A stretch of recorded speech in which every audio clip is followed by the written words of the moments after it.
Okay, I was cleaning out the refrigerator today and thinking, what can I make with about 2 cups of leftover chicken? So I'm going to make chicken and dumplings, and I'm going to show you how I do it. I'm going to do, this is 1 medium onion, and I'm just going to put that into my pan. I have here one cup of julienne type sliced carrots, and the reason we did this is I want something for my dumpling to kind of sit on, so I'm going to put those in there, and 1 cup of celery.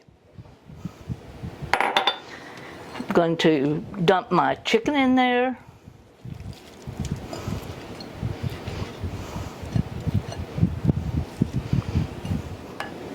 I'm going to add 1 bay leaf.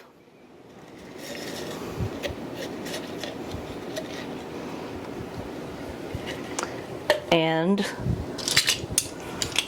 1/2 teaspoon of sage. Now, if you notice, there is no salt added in this recipe.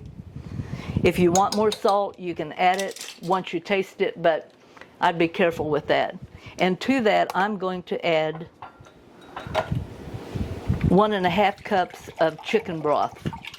And the reason I'm adding chicken broth is because there is really no grease and no liquid that's left in the chicken. Now, if I would have cooked the chicken in this, I would have had all that I needed. Stir that up just a little bit. And I'm going to add 8 ounces of mushrooms. Now the mushrooms add just a little bit of liquid, but not much once they cook down.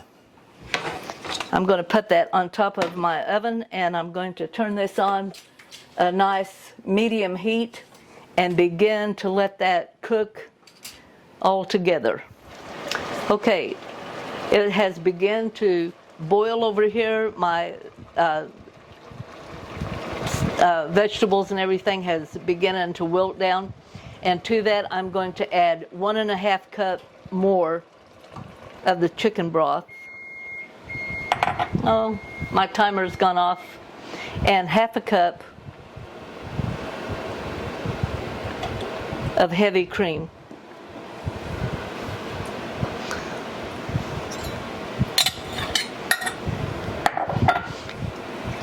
Now I want this to come to a gentle boil, and while that is beginning to heat up again, I have here in my bowl 1 cup of all-purpose flour, and to that I'm going to add 1 teaspoon of baking powder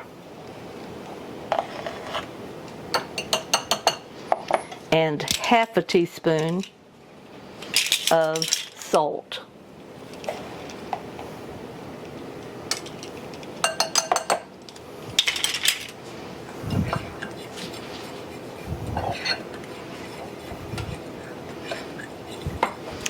And I'm also going to add 1/2 teaspoon of sage.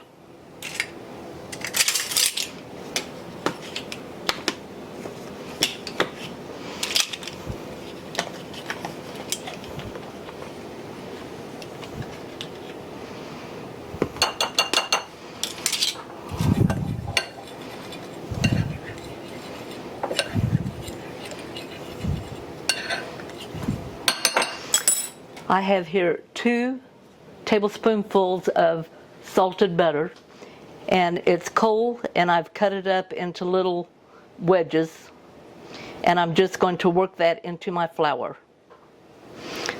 Okay, now you've got that mixed up to where that the flour has those little crumbles in there, just like you was going to make a pie crust. Wipe my hands off. I have here 1/2 cup of buttermilk. I'm going to pour that in there. And then I'm going to mix that around. Now you don't want to make this ahead of time because what happens is your little dough begins to rise a little bit and gets of a different consistency, and it doesn't make good dumplings. They're tough then whenever you put them into your pot to cook. Now I can hear my meat and vegetables over here begin to boil. I'm going to stir them around a little bit because there's quite a bit of liquid in there. And what I'm going to do is kind of bring that up. This is going to cook for about 20 minutes.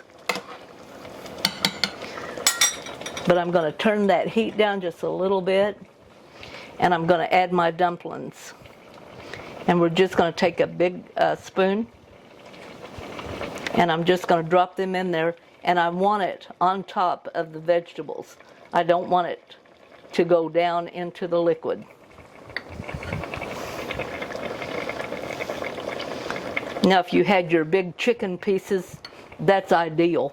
But since we don't, we're aiming toward those larger sized vegetables that's been cut up. And I got 4 very nice large sized dumplings there. And just to be truthful, most of my dumplings end up all joining together and becoming a dumpling. It doesn't matter. It's the taste that counts. I'm going to put the lid on, and I'm going to simmer this for 20 minutes. Okay, our 20 minutes is up, and we're going to check to see how our dumplings are doing. Now we want this toothpick to come out clean. So I'm just going to insert that down in that little dumpling, bring it back out. I believe it's done. I'm going to turn that off.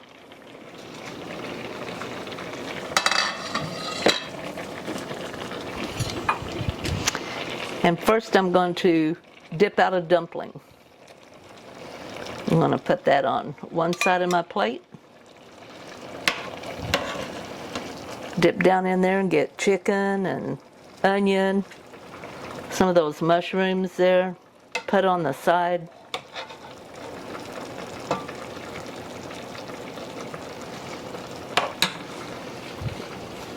And there we go, a leftover chicken and dumpling.